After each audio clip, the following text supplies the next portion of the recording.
Hey guys, it's me Marquita, and I am starting a new playlist on my channel. The playlist is called Get to Know Me, and I will be answering questions, but I also would like to get to know y'all, so leave your questions and answer in the description below so that we can get to know each other.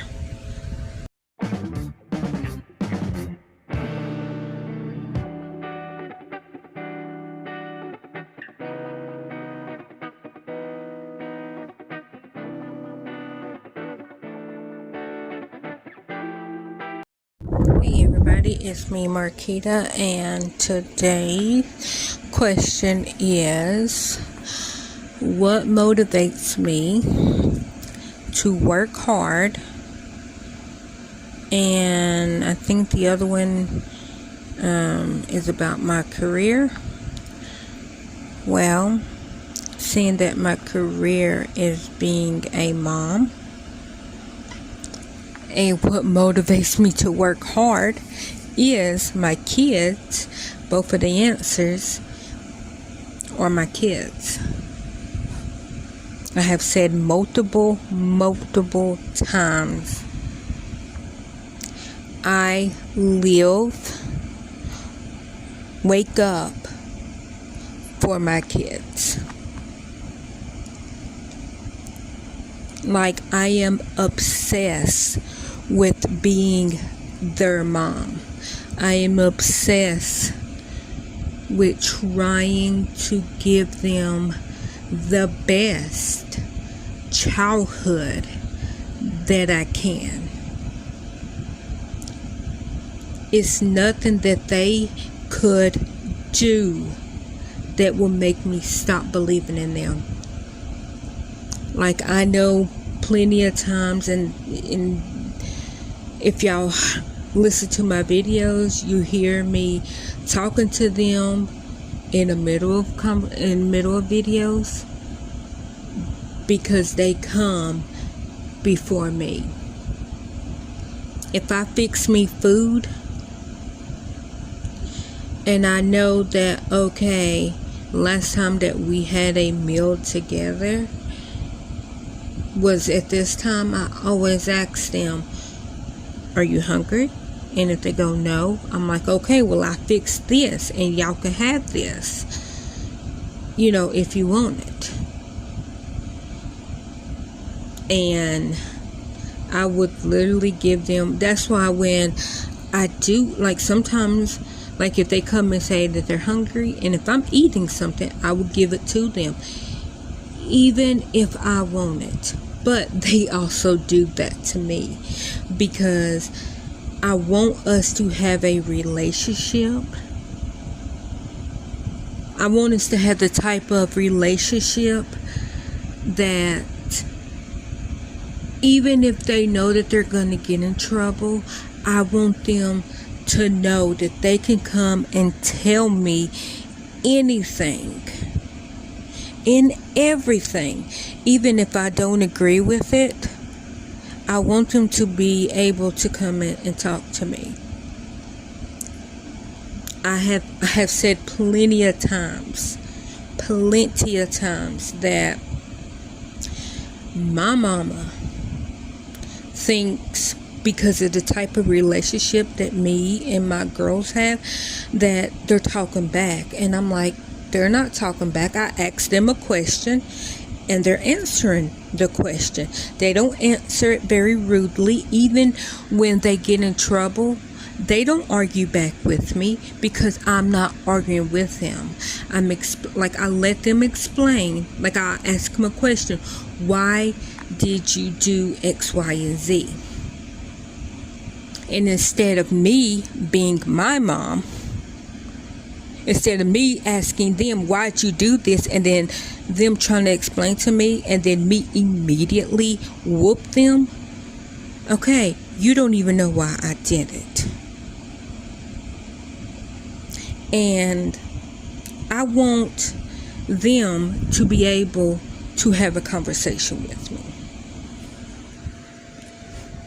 That's what I want. Because if I ask a random person a question, and then before they can tell me the answer, I just start hitting them. How's that solving anything? I still don't have my answer that I ask. And my girls are my best friend. They know that I am their mom, and they respect me as their mom. And they know that they are my best friends. They know that they are my sun and my moon, my daylight and my nighttime. They are the reason I literally get up every day. And I'm never ashamed of saying that. They are my literal heartbeat. When I had my double brain surgery, I purposely scheduled it after their second birthday.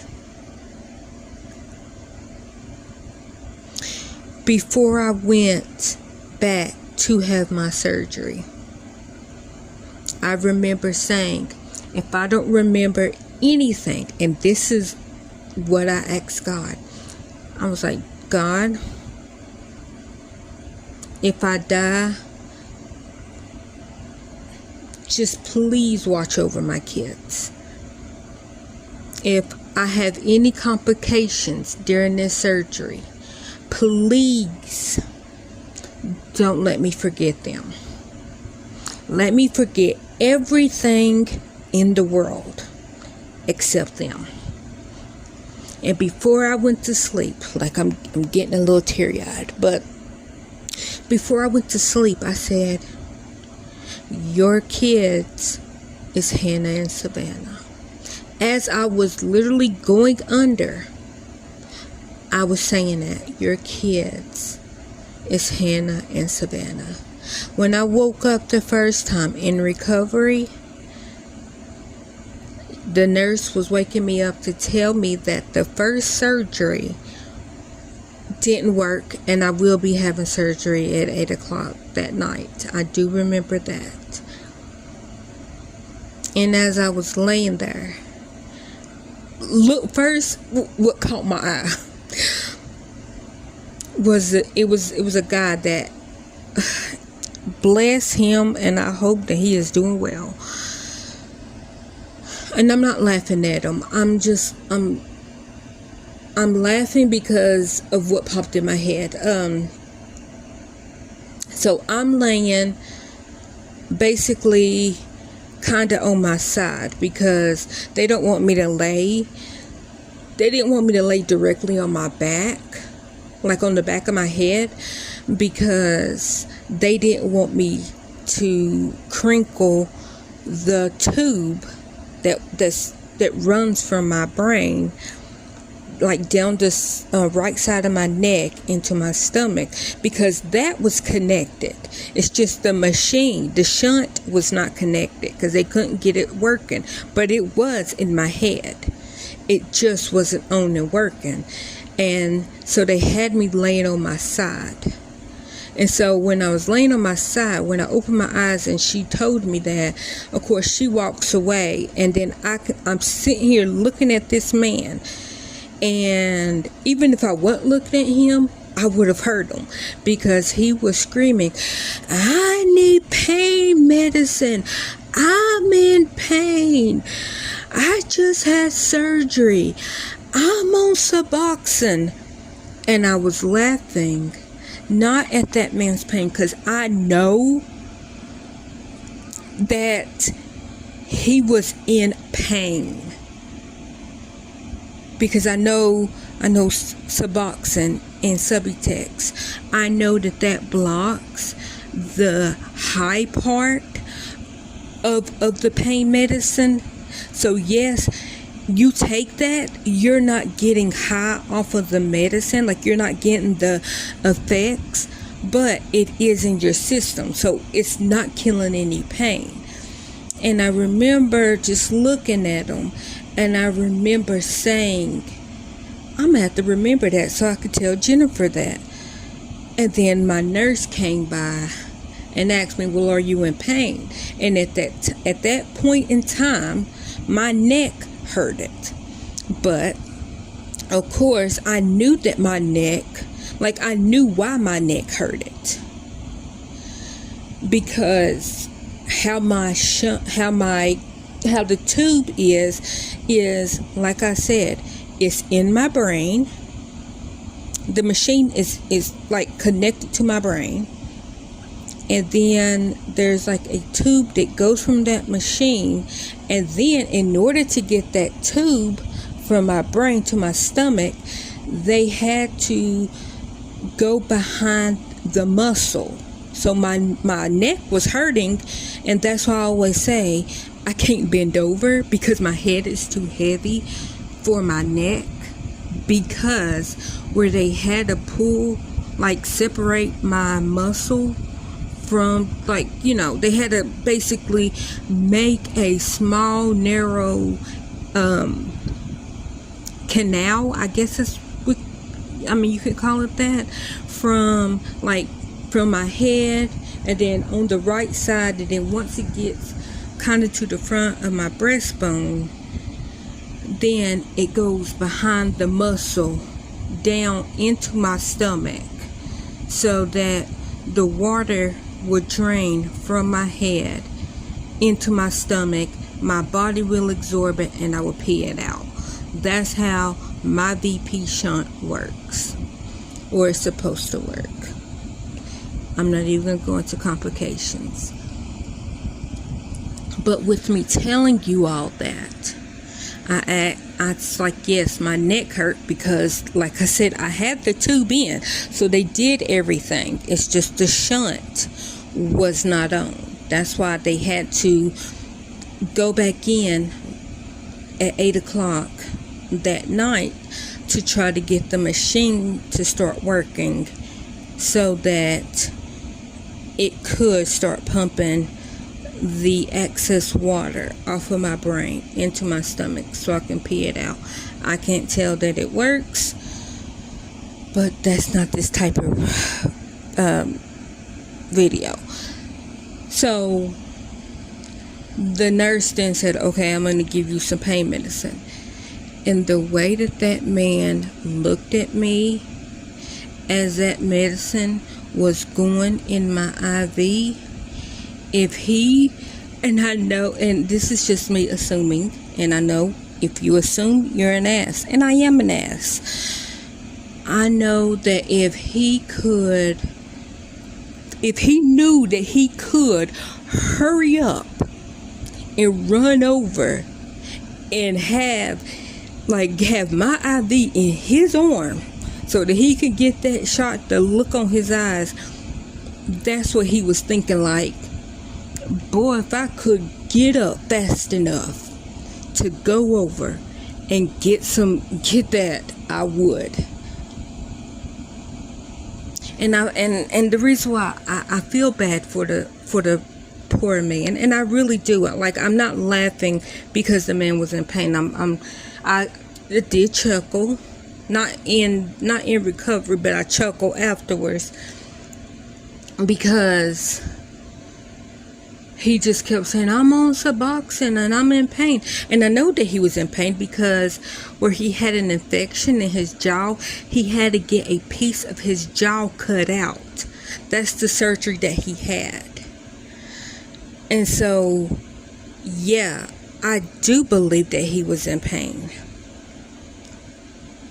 because the Suboxone it blocked the pain medicine that they gave him. And it was like, why didn't they tell him to stop taking it for a couple of days so that he would not be in pain?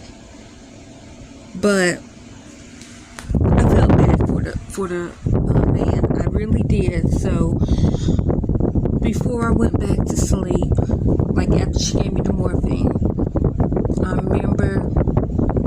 I remember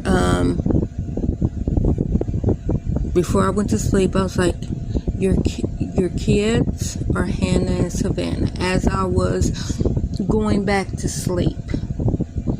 And then I remember they woke me up in recovery to tell me, okay, you're going back to surgery. And I said, okay. And I then, as they was wheeling me back to surgery, and I remember I just kept saying, your kids are Hannah and Savannah. Your kids are Hannah and Savannah. When I woke up in recovery, I don't remember waking up in recovery the second time.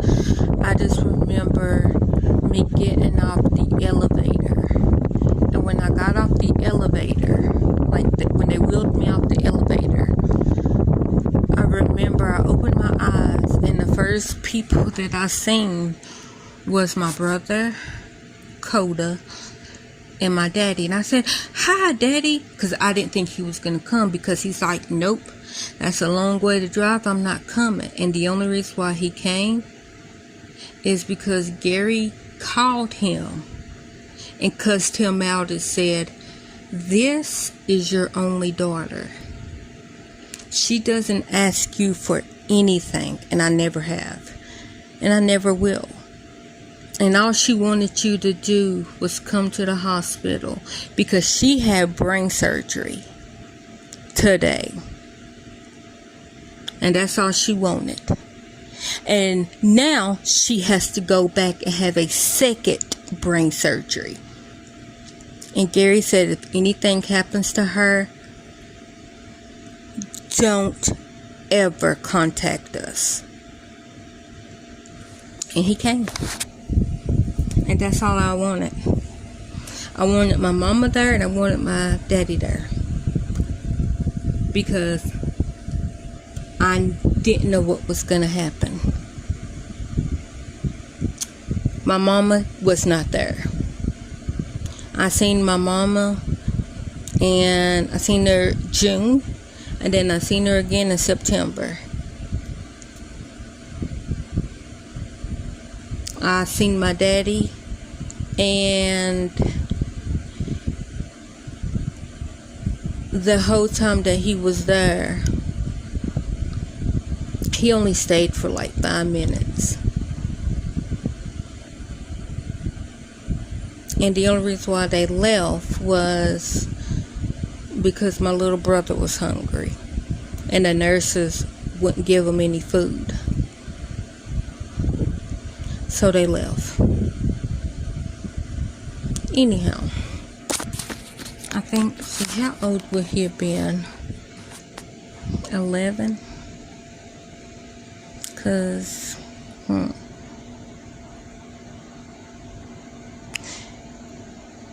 he might have been, he might have been 8. Because the girls will be 10 in June, and he will be 18. And yeah, he was 8. He'll be 18 in July.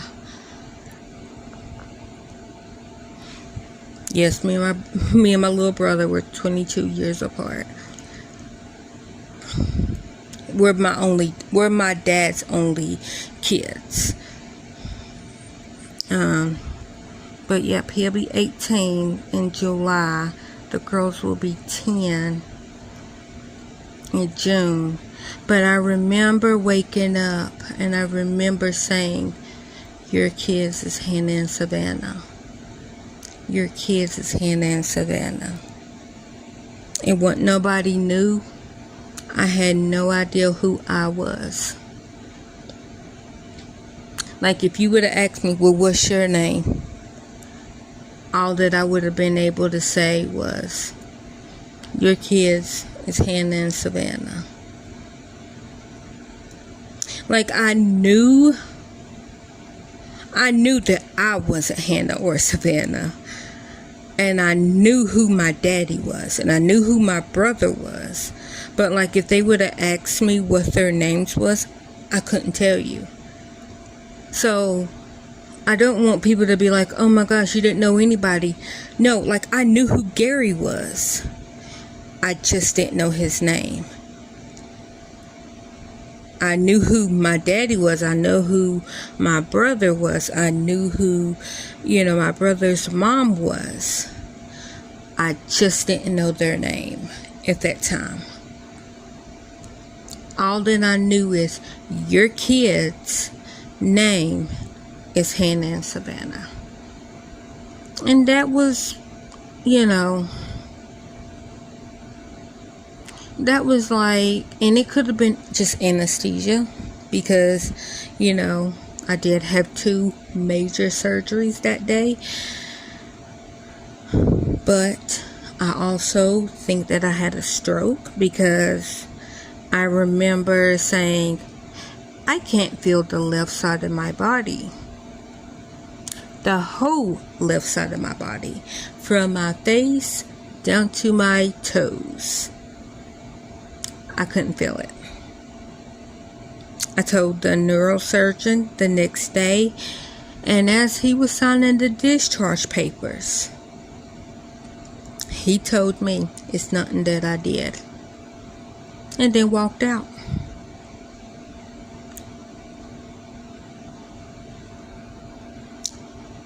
So when I say that I live for my kids, I literally made it through 2 brain surgeries for them. Because I was like, if I remember nothing ever, don't let me forget them too. Let me forget everything. Let me forget how to even breathe on my own. Just do not let me forget them. So the answer to the question is, my kids is what makes me, I done forgot the questions. I know it's something about a career and make me motivated and all that. My kids. That's the answer to both of them questions.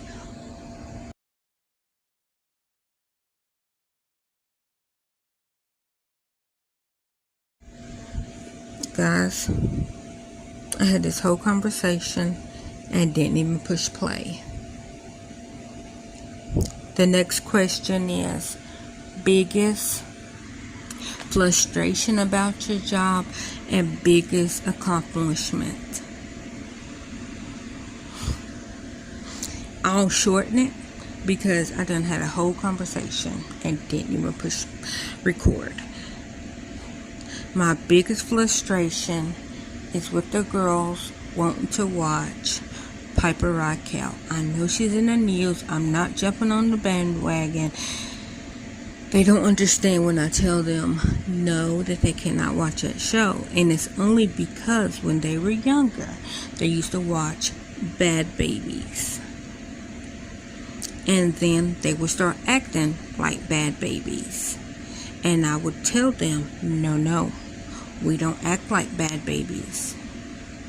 Nope. And so they would straighten up for like a month or 2. And then they would start acting like bad babies again, like pouring out milk, wasting food. And I go, nope, we don't waste food. It costs money for food, real money. And I don't get food stamps. I wish that I did. So when I say money, I mean actual money.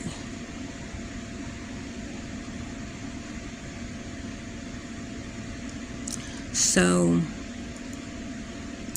I had to tell them, we can't watch Bad Babies. We can't watch Bad Babies. So then they watched Piper Raquel. And then Hannah wanted to start wearing short skirts and short t-shirts. And if you see Hannah, she's all legs, but she's very thin. And so I had some old shorts that were like a 4T.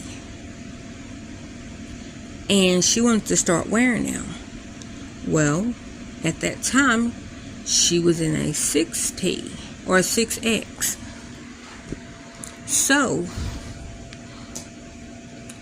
yeah, the 4T shorts could fit her. They were very tight.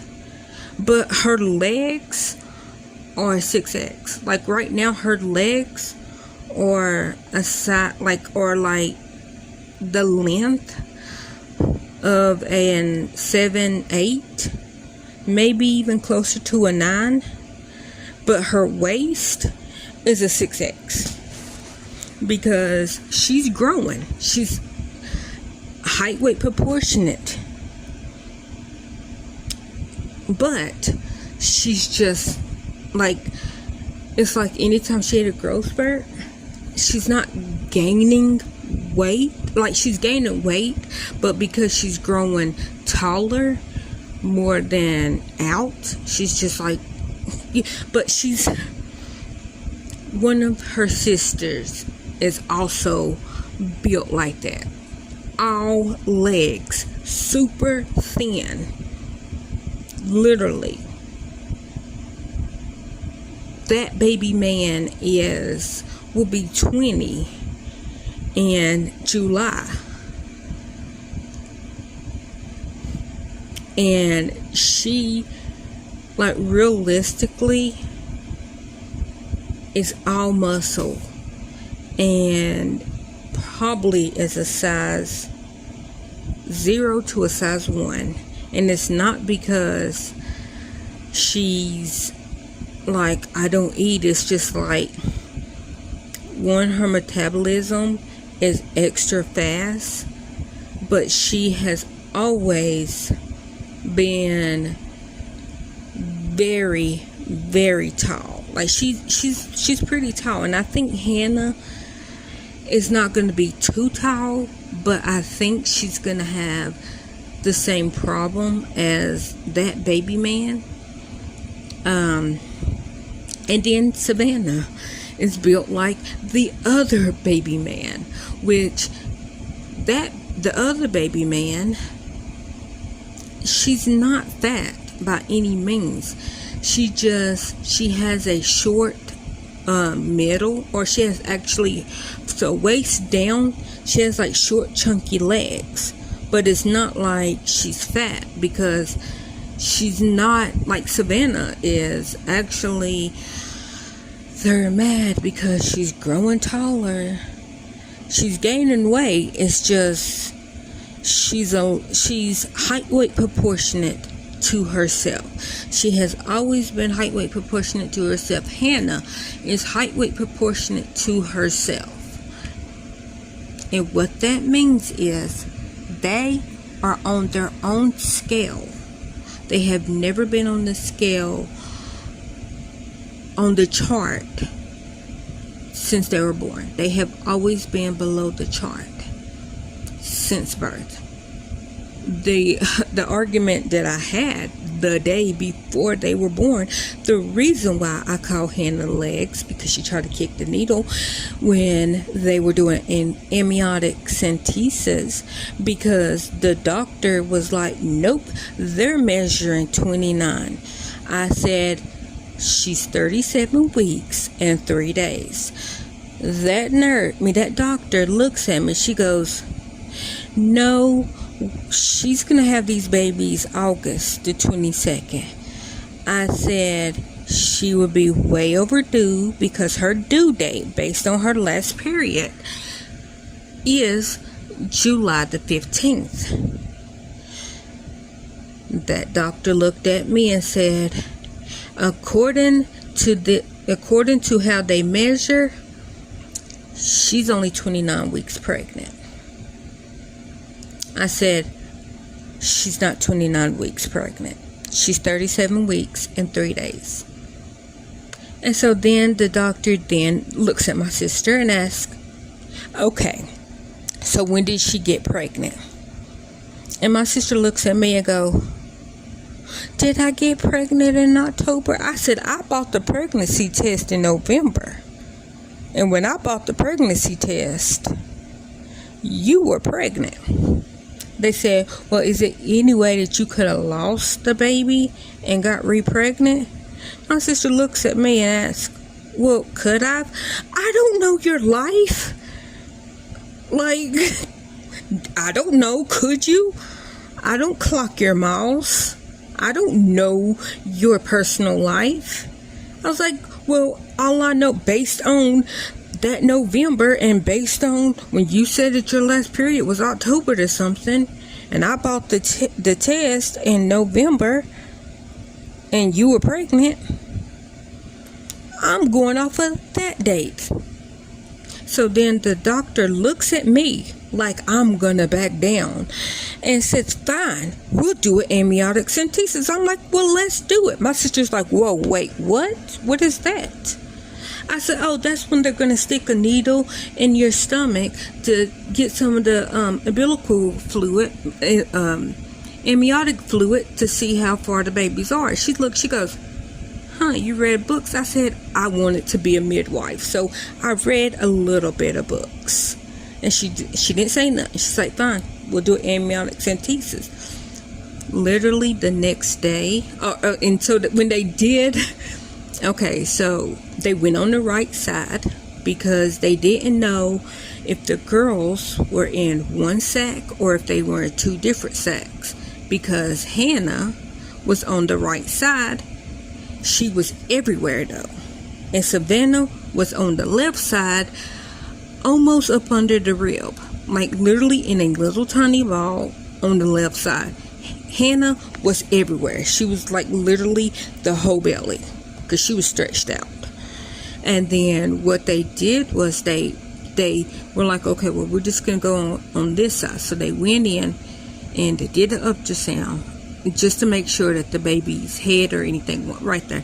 So they stick the needle in, and don't you know, one little foot started to come up as she got near the needle and tried to kick the needle. So they had to pull it out, and they didn't pull it out all the way. They just pulled it up, and then her foot slowly went back down. So the doctor stuck it like in a little bit more to get more fluid, and that foot eased towards the needle again. It was trying to kick the needle. That's why I call Hannah legs, because in utero, that's why I said I think she was the one kicking Dinkers when Dinkers used to lay on my sister's stomach. And but yeah, so she tried to kick the needle twice, and they was like, okay, we got enough. So the next morning, they was about to bring my sister breakfast, and the doctor come in. She goes, well, good news, we're having babies today. You're 37 weeks and 4 days. And I looked at her, I go, I knew that she was 37 weeks and 4 days. And she goes, yeah, you did say that, and walked out. And then my sister's like, well, I can't have a baby right now. They just bought breakfast. And so they were like, okay, well, we'll let you eat breakfast, and then we'll come and get you. Well, then when they came and got her, they were about to deliver lunch. And she goes, oh, I can't get induced right now because they're about to bring lunch.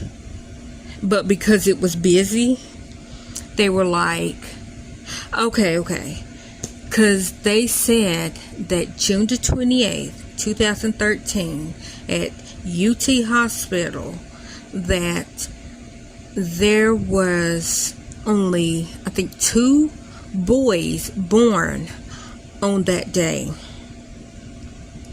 And out of all the, so there was single girls and there was twins, and the only boys that were born were boy-girl twins. So when I say that literally there was only 2 boys born on that day, they were a set of twins. So it was like a boy-girl twin set, but all the rest of them was girls. And I was laughing.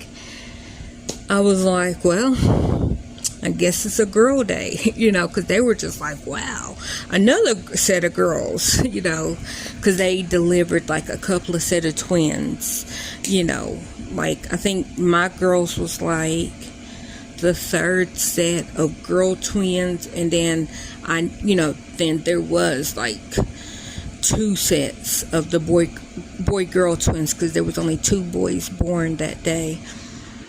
And this is what the nurse is telling me. So I don't know, because I haven't looked, but I'm just going by what that nurse said when she came in, because when they wheeled us to the room, it was like almost 11 o'clock. So unless one was born after that, she was just like, wow, 2 more girls. She's like, you know, this is like the 3rd set of girls that I have, you know, that was delivered today, and only 2 boys. She's like, you know, and they were boy-girl twins, you know. So anyhow, there you go for that. And then my greatest accomplishment is I have very respectful kids. Like when we're in public, even in the house, I feel like my greatest accomplishment is if I'm not around my kids knows how to act. Because I always let them know, act like you are being raised. I say that, and they know that we're not, I'm not gonna ever go outside this house and embarrass you. I don't want you to go outside this house and embarrass me. Not that I want to see them away from me ever, because my kids has to be very near me. I get very nervous. I get very scared. I'm very attached to my kids because I have wanted them so long. Like, people think that, oh, well, you never go out and do anything. What am I going to do that I can't do with my kids? I don't drink. I don't smoke. I don't do any drugs. I was like that before they were even thought of. Well, I mean, I have always thought of them. But I'm saying before they even existed, I didn't drink. I didn't party. I didn't go out. Like, I have always stayed at home. I have always been an introvert. Nothing has changed. The only difference is I now have 2 kids that is making life worth living. Before that, it was just me. I mean, yes, I was in a relationship, but it was like I'm the only person that I want to be around. But now I want my kids to be around. So that's why when the girls come up to me and they just start having a conversation, I immediately talk to them because I want to talk to them. I want to, like, they come in and it could be like 3 o'clock in the morning, and if it's a video that they find funny, if I'm awake, I sit there and look at the video with them, and I'm like, oh my gosh, that is so hilarious, because it usually is funny, silly videos. But that's because I want them to be able to come to me about simple things as a silly video, because I like to see what they like. You know, I love being involved in their life. Like, I don't go on vacation. I don't want any me time as far as them go spend the night with somebody, them be outside my house. That's not what I want.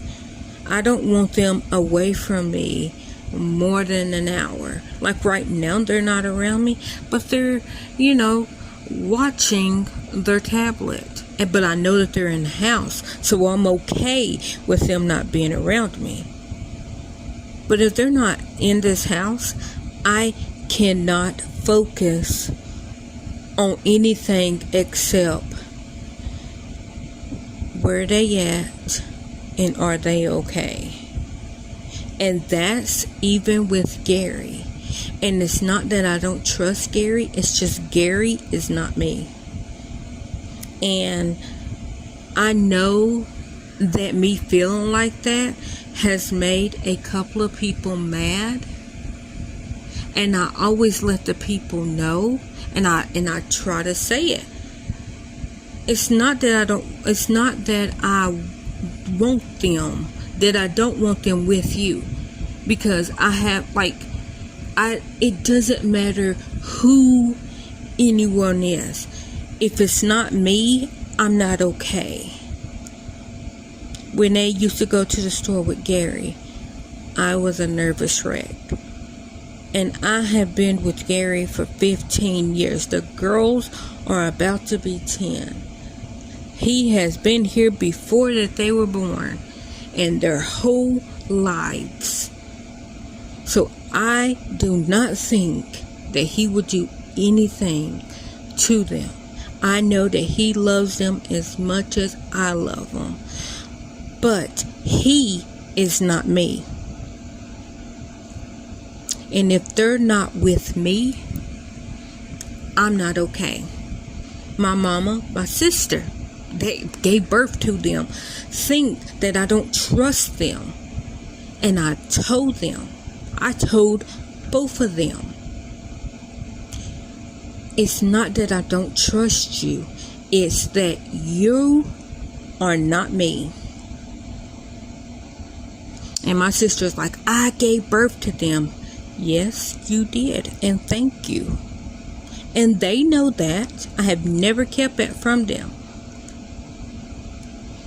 I didn't just tell them all the time of when they were growing up, because why am I going to bring it to a kid that I feel like I told them when they started kindergarten? Because I didn't want any kid to tell them their story without me telling them their story. And when I had to tell them a couple of days before they started kindergarten, because we were at Walmart on back to school shopping, and we ran into Bio Dad. That's what we call him, Bio Dad. We ran into him, and he had two of his kids. They, I think, are like 2 and 3 years younger than the girls. And so he had them 2 kids. And he, of course, by default, oh my gosh, ran over, picked up Savannah, because that's who was with me. And then Hannah was with Gary. And then he ran over and picked up Hannah and was like, oh my gosh, y'all were getting so big. Because last time he seen them, they were 10 months old. And then when he seen them that time, they were like 4. Because they started school at, like, I think they might have been 5. They just turned 5. Because they're young. They were young kindergarteners, because they turned 5 in June, and then school started in August. And most kids, that year was turning 6. But so they were young 5-year-olds when they started school. And but yeah, so he's like, oh my gosh, I'm so happy. So he gave me his number, which I had his number, and I texted him and all that.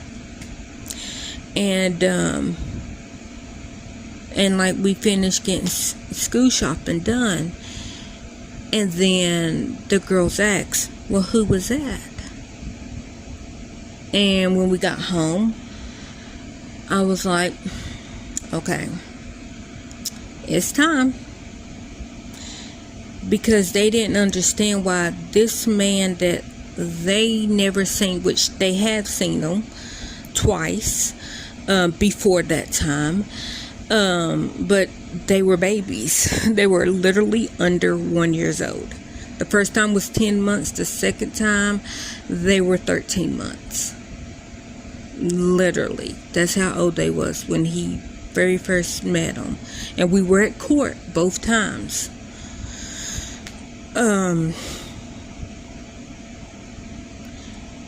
But I had to sit down and I had to explain, and I want to say I took advice from Kim, what is her last name?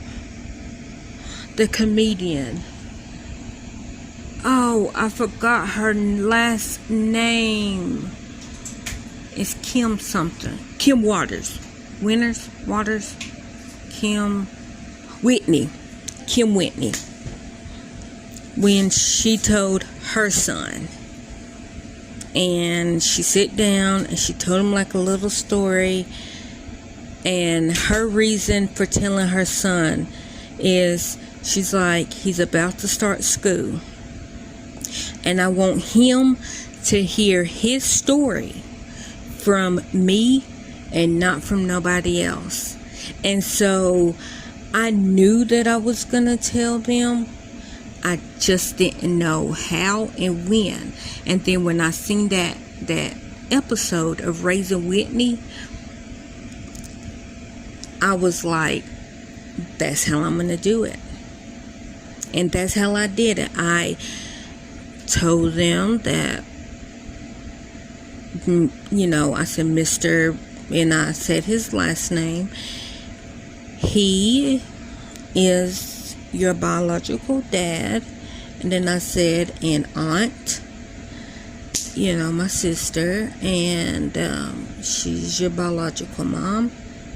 But I'm mama's, and they both looked at me, go, well, is Granny still Granny? And I said, yes. I said, because, we have the same mom, so yes, Granny's still Granny. They go, okay, well, can I have a sucker now? And I'm like, yeah. And literally that's how that went. And it was one of them things that I was afraid. I was afraid to tell them because,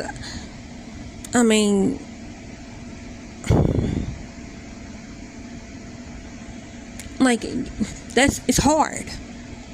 So if anybody, if you get this far in the conversation, in the video, if you ever need to tell your kid, I advise you to look up that episode of Raising Whitney when Kim told Josh that he was adopted, because I thought that was the most beautiful. Of course, they didn't show everything, but the bits and pieces that they did show, I thought was so beautiful. I thought, literally, I took what she did and how she did and did it myself. And the problem with the other baby mans, with their situation, it was kind of obvious, so when they were told that they were adopted, it wasn't a shock because they didn't look like their parents. So it was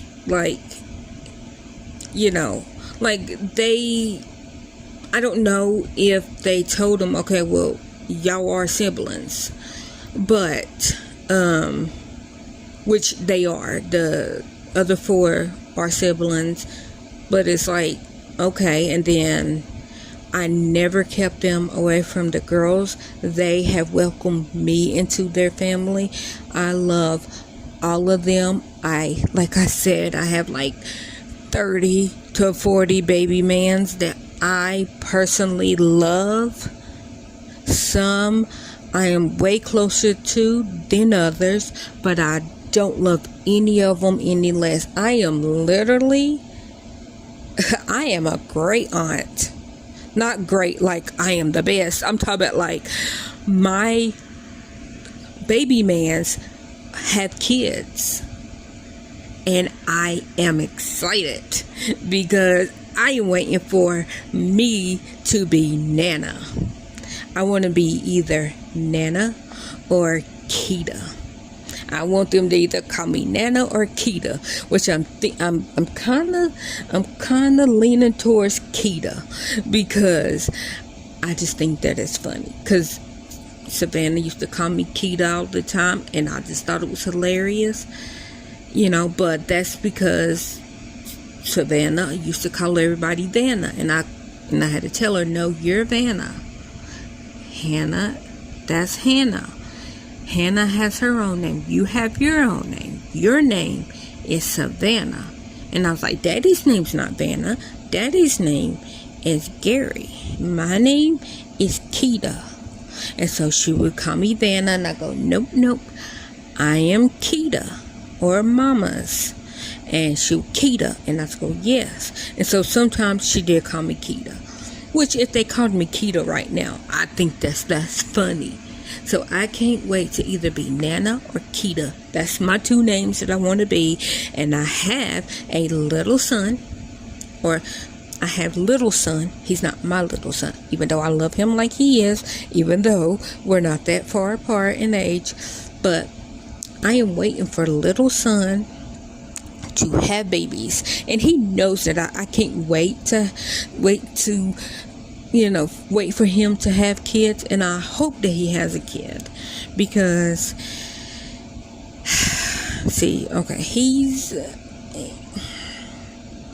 me and Gary, we joke about this, because Gary's grandfather, I think, had 2 brothers. And then Gary's daddy is an only child.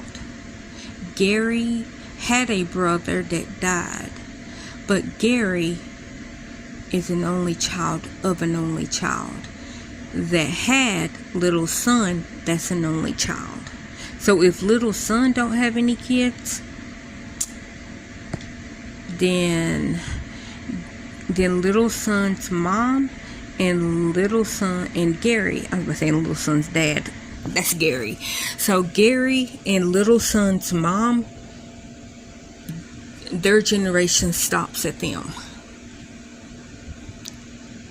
So hopefully little son will have a baby just to keep his Now little son's mom is the only girl, but has 3 brothers, I think, or 2 brothers. But yeah, and then Gary, he has a sister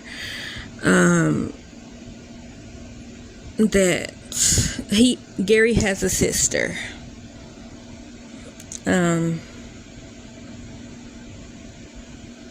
Take it how you want. But if little son don't have any kids, then Gary's generation, Gary's side of the family it stops, because like I said, Gary is his dad's only kid. Gary is his mom and dad's only kid. And little son is Gary and his mom's only kid. But his mom does have brothers. And then Gary has a sister that came into the family when Gary was 8 years old. And she has 3 boys. And I think a granddaughter. Maybe a grandson too. I'm not for sure. But anyways, it's just I would love a grandchild, because I know that I'm going to love that child as if it's mine, because I love little son as if he's mine. And of course, my girls are my life.